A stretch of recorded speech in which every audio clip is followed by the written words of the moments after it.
നിസ്കാരത്തിന്റെ തക്ബീറത്തുൽ ഇഹ്റാം അല്ലാഹു അക്ബർ എന്ന പറയൽ നിർബന്ധമാണ്. നിസ്കാരത്തിലേക്ക് പ്രവേശിക്കുന്ന തക്ബീർ പറയൽ നിർബന്ധമാണ്.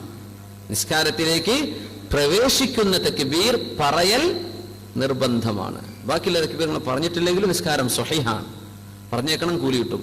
പക്ഷെ ആദ്യത്തെ തക്ബീർ നിന്നിട്ട് പറയേണ്ടതാണ്. നിസ്കാരത്തിലേക്ക് റുക്കൂൽ ഇമാമെ ക്യാച്ച് ചെയ്യാൻ വേണ്ടി ഓടി വരുന്ന കുമ്പിട്ടിട്ട് അല്ലാഹു അക്ബർ എന്ന് പറഞ്ഞ നിസ്കാരം കിട്ടൂല. അതുപോലെ റുക്കൂലേ കിട്ടുള്ളൂ, നിസ്കാരം കിട്ടിയിട്ടില്ല, റുക്കുവും കിട്ടൂല എന്നതിന്റെ അർത്ഥം. എന്റെ നിന്നിട്ട് പറയണം അല്ലാഹു അക്ബർ, എന്നിട്ട് റുക്കു. നിന്ന് പറയൽ നിർബന്ധ. കൈ കെട്ടൽ സുന്നത്താണ്. എങ്ങനെ പറയേണ്ടത്? കൈ താഴ്ത്തിയിട്ടിട്ട് ഇന്നൊരാൾ കൈ താഴ്ത്തിട്ട് നിസ്കരിക്കാന്ന് വെച്ചാൽ കുഴപ്പമൊന്നുമില്ല, അതിന് വിരോധമൊന്നുമില്ല. അങ്ങനെ കുറെ ആൾക്കാർ നിസ്കരിക്കുന്നുണ്ടല്ലേ, സുന്നത്തിന്റെ രീതികളാ. അങ്ങനെ സുന്നത്തുണ്ട്. കൈ പൊക്കളിന്റെ താഴെ സുന്നത്തുണ്ട്. നമ്മളെ നാട്ടിലാണ് ഈ നെഞ്ചിന്റെ മുകൾക്ക് വന്നത്, നമ്മളെ നാട്ടിൽ മാത്രമേ കാണുന്നുള്ളൂ. എവിടുന്ന് കിട്ടിയെന്ന് എനിക്കറിയില്ല. ഞങ്ങൾ ഇങ്ങനത്തെ പോലെ തിരിയാൻ വേണ്ടി പ്രത്യേക ഒരു ട്രേഡ് മാർക്ക് ആക്കിയതാണോ? മാബൈന സുറത്തി വറുക്കുബ, വളരെ അന്തസ്സിൽ നെഞ്ചിന്റെയും പൊക്കളിന്റെയും ഇടയിൽ ഇടത്തോട്ട് ചാരിയിട്ട് 2 വിരൽ കൊണ്ട് റിസ്റ്റിൽ പിടിച്ച് 3 വിരലുകൾ നിവർത്തി വെച്ച്, ഇതാണ് സുന്നത്തായ പൂർണ്ണരൂപം.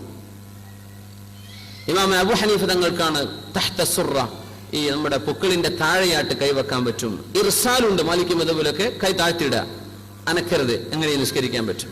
അപ്പൊ അങ്ങനെയൊക്കെ ഉള്ളതുകൊണ്ട് ഇത്തരം സുന്നത്തുകളൊക്കെ നിലനിൽക്കുകയാണ്. അതാണ് ഏറ്റവും വലിയ രസം. എല്ലാവരും ഇങ്ങനെ തന്നെയാണെങ്കിൽ ഇങ്ങനെ വിധങ്ങൾ ചെയ്ത് ആ സുന്നത്ത് കാണാതെ പോകൂലേ, മറക്കപ്പെടൂലേ? അള്ളാഹുദിനെ നിലനിർത്തുകയാണെന്ന ഒരുപാട് ആളുകളിലൂടെ അത്തരം സുന്നത്തുകൾ നിലനിൽക്കുന്നുണ്ട്.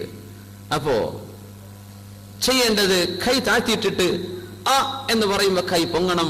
എന്ന് പറയുമ്പോഴേക്കും ഈ കൈ നമ്മുടെ തംസ് നമ്മുടെ ചെവിക്കുന്നിക്ക് താഴെത്തുക. പറയേണ്ടത് അല്ലാഹു അക്ബർ, എന്നിട്ട് കൈകെട്ടുക. ഇവിടെ എത്തുമ്പോ കഴിഞ്ഞു, പിന്നെ കൈകെട്ടുക. അല്ലാഹു അക്ബർ. കൈ പൊങ്ങുമ്പോ അല്ലാഹു അക്ബർ. ഈ കൈ ഖിബിലയിലേക്ക് തിരിഞ്ഞിരിക്കുക. ഇങ്ങനെയാണ് ഇതിന്റെ രീതി. എന്ന് കഴിയുമ്പോഴേക്കും ഇവിടെ എത്തണം. ഇനി അതിൽ വിശ്വാസമാകരുത്. പഠിച്ചോനെ ഞാൻ ബുറന്നപ്പോ എത്തിയോ ഇല്ലേ? മനുഷ്യന്മാരുടെ വിശ്വാസമായിട്ട് നിയ്യത്ത് ചെയ്യാന്നൊക്കെ പറഞ്ഞാൽ നാവ് കൊണ്ട് പറഞ്ഞു ഇറങ്ങാറാണവരുണ്ട്. നിങ്ങൾ പറയണ്ട, കൽബിൽ കരുതിയാൽ മതി. ഞാൻ അള്ളാഹ്ക്ക് വേണ്ടി ഫറലായ ഓർസ്കാരം സ്കരിക്കാം. കഴിഞ്ഞു, അല്ലാഹു അക്ബർ. നീ കൈ ഇങ്ങനെ ഒന്നും പൊക്കാൻ പറ്റില്ല. ആ നിയ്യത്ത് അങ്ങനെ ചെയ്താൽ മതി. നിയ്യത്തും കൂടെ ഇടങ്ങാറാവുകയാണ്. അങ്ങനെ ചെയ്യും. ഇതൊക്കെ വിശ്വാസം ഇബ്ലീസ് ഉണ്ടാക്കുന്നതാണ്. അപ്പോ അതാണ് എന്റെ പൂർണ്ണ രൂപതയോട് എഴുതി ചോദിച്ചു, അതുകൊണ്ട് പറഞ്ഞതാണ്.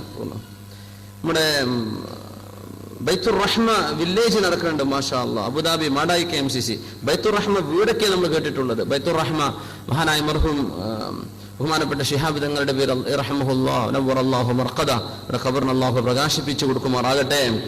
ആ ഒരു വല്ലാത്ത ഒരു ദീപ്തമായ നേതൃത്വം, മാഷാ അല്ലാഹ്. ആ കുടുംബത്തിൽ ഇന്ന് നേതൃത്വം നൽകുന്ന മഹാനായ ഹൈദരലി ശിഹാബ് തങ്ങൾ അവർ അല്ലാഹു ദീർഘായുസ്സും ആഫിയത്തും നൽകുമാറാകട്ടെ. ഹൈദരലി ശിഹാബ് തങ്ങൾ അവരുകളൊക്കെ ബൈത്തുർ റഹ്മ വല്യങ്ങളുടെ പേരിൽ തുടങ്ങിയതാണ്. ഹൈദരലി ശിഹാബ് തങ്ങളെ ഇപ്പോൾ അടുത്ത് പരിചയമുള്ളവരൊക്കെ ഉണ്ടായിരിക്കും. തങ്ങളുടെ ഇപ്പോൾ പണക്കാട് കുടുംബത്തിലെ പൂക്കോയ തങ്ങളിലൂടെ വാപ്പയിലൂടെ ആ വാക്കുകൾക്ക് ഫലമുണ്ട്. മന്ത്രിച്ചൂതി കൊടുത്താൽ ഫലം, അല്ലെങ്കിൽ പറഞ്ഞാൽ ആ വാക്ക് അതുപോലെ സംഭവിക്കുന്ന പോലെയുള്ള ഒരുപാട് അനുഭവങ്ങളൊക്കെ കണ്ടത് മഹാനായ ഹൈദരലി ശിഹാബ് തങ്ങൾക്കാണ്. വലിയ മഹാനാണ്. നമ്മള് ലീഗിന്റെ നേതാവില്ലേ, ഞാൻ മാർക്സിസ്റ്റുകാരനാണല്ലോ, അതൊക്കെ പറഞ്ഞോ. പക്ഷേ അള്ളാഹുവിന്റെ ഹബീബിന്റെ ചോരയിൽ വന്ന അവിടുത്തെ കുടുംബമാണ്. ആ ബഹുമാനം വകവെച്ചു കൊടുത്തേ പറ്റൂ.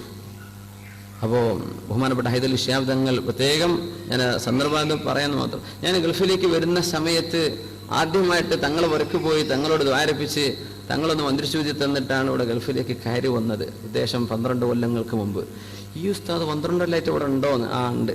അപ്പോൾ അന്ന് വരുന്ന സമയത്ത് ദുബൈയിലെ സ്കൂളിലേക്ക് വരുന്ന സമയത്തൊക്കെ മാഷാ അല്ലാഹ് ആ ഒറ്റ ദുആയിലാണ് വരുന്നത്.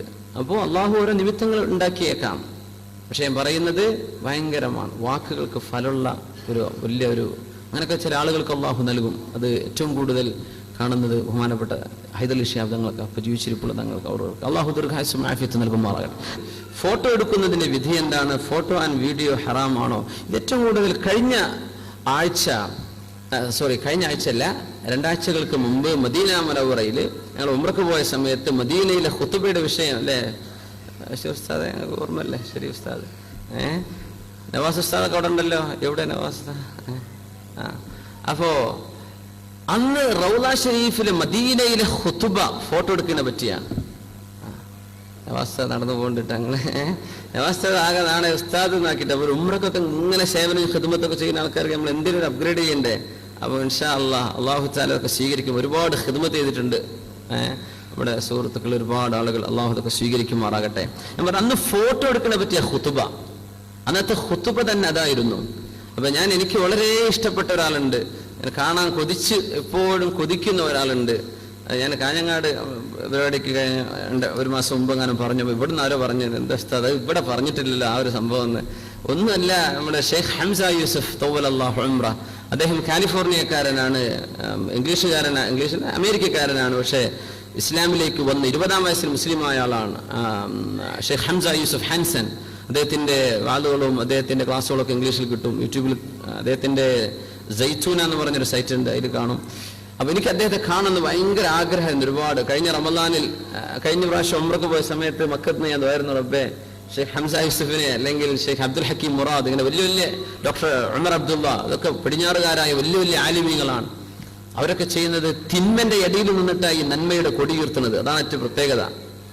ഇസ്ലാമിന്റെ നാട്ടിൽ ആലിമീങ്ങൾ ഒരുപാടുണ്ട്, അൽഹംദുലില്ലാ, അവരോടൊക്കെ നമുക്ക് ബഹുമാനം. പക്ഷെ തിന്മ നടക്കുന്ന നാട്ടിൽ നന്മയുടെ കൊടി പിടിച്ച് നടക്കുന്നവരാണ് ഇവർ. അപ്പൊ ഷെയ്ഖ് ഹംസ യൂസഫിനെ കാണുന്ന ഭയങ്കരമായിട്ട് ആഗ്രഹിച്ചു. മദീനത്തേക്ക് എത്തി. യാ അല്ലാഹ്, കുടുംബം, ഞാൻ ഒറ്റയ്ക്ക് പോയിരുന്നു, കുടുംബം കൂടെ ഉണ്ടായിരുന്നു. എനിക്ക് ക്ഷീണം തോന്നി, ഇരിക്കാന്ന് പറഞ്ഞു. മദീനത്തെ ആ പള്ളിന്റെ മുറ്റത്ത് ഇരുന്നു. അവിടെ കുടണ്ടല്ലോ, നടക്കാൻ വയ്യ, കാല് വേദനിച്ചിട്ട് കുട്ടികളെ പറയുമ്പോൾ ഇരിക്കുക, കുറച്ചു നേരം ഇരിക്കുക, ബക്കയിലേക്ക് പോവുകയും ചെയ്യുക, സിയാറത്ത് ചെയ്യുക. ഇരുന്ന് നോക്കുമ്പോണ്ട് ഹംസ യൂസഫ് അവരുടെ മുമ്പിലൂടെ അങ്ങനെ പോകുന്നു. കന്തൂറൊക്കെ ധരിച്ചൊരു യമനി പണ്ഡിതൻ എന്നാ കണ്ടാ വിചാരിക്കുക. ഓടിച്ചെന്ന് ഞാൻ അദ്ദേഹം അറബി സംസാരിച്ചുകൊണ്ട് ആരോട് കൂടെ പോവാൻ പരിചയപ്പെട്ടു, കെട്ടിപ്പിടിച്ചു, ദുആയിരുന്നു. അൽഹംദുലില്ലാ. അത് കഴിഞ്ഞ വർഷം. ഈ വർഷവും മദീനത്തെ പള്ളിയിൽ റൗള ഷരീഫിൽ അദ്ദേഹത്തെ കണ്ടു അന്ന് ഖുതുബ കഴിഞ്ഞ ഉടനെ. പറയാൻ വേണ്ടി ഈ ഫോട്ടോയാണ് വിഷയം. ഷെയ്ഖ് ഹംസ യൂസഫ് ആ ഖുതുബയെ പറ്റിയാണ് പറഞ്ഞത്. ഞങ്ങൾ 10 മിനിറ്റോളം സംസാരിച്ചു. എന്നെ വ്യക്തിപരമായി അറിയില്ല, എൻ്റെ പേരൊന്നും അറിയില്ല. പക്ഷേ അദ്ദേഹത്തോട് ഞാൻ പറഞ്ഞു, ഇന്നി യുഹിബ്ബുക ഫില്ലാ, അള്ളാഹുവിനെ വിചാരിച്ചിരിക്കും, നിങ്ങളോട് ഇഷ്ടമാണെന്ന് പറഞ്ഞു. ഞങ്ങൾ കുറേ വിഷയങ്ങളൊക്കെ സംസാരിച്ചു.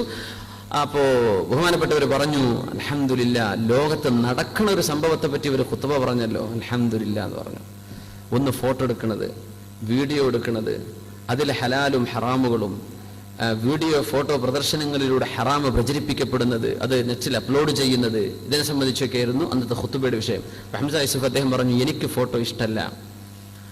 വലിയ വലിയ ആൾക്കാരൊക്കെ ഫോട്ടോ എടുക്കുകയാണെങ്കിൽ നമുക്ക് പറയാൻ പറ്റില്ല, പക്ഷെ ചെറുപ്പക്കാരൊക്കെ എടുക്കുകയാണെങ്കിൽ ഞാൻ വേണ്ട എന്ന് പറയും. അദ്ദേഹം പറഞ്ഞു, ഈ ഒരു പിക്ചർ എടുക്കുക എന്ന് പറഞ്ഞാൽ it is talking about past, നമ്മുടെ കഴിഞ്ഞ കാലത്തെ കുറിച്ചാണ് പറഞ്ഞത്. അദ്ദേഹം പറഞ്ഞു, I don't want to think about my past, I am doing തൗബ ആൻഡ് ഇസ്തിഗ്ഫാർ about my past. Why should I be bothered about my past? നമ്മൾ കഴിഞ്ഞ കാലത്തെ പിടിച്ചു വെക്കുകയാണ് ഈ ക്യാമറ എന്ന് പറഞ്ഞാൽ. മുമ്പോട്ട് നോക്ക്, മുമ്പോട്ട് നടക്ക്. കഴിഞ്ഞ കാലത്തേക്ക് നോക്കി നിൽക്കാനൊന്നും നേരല്ല, നിന്റെ മുമ്പോട്ട് ആലോചിക്ക്.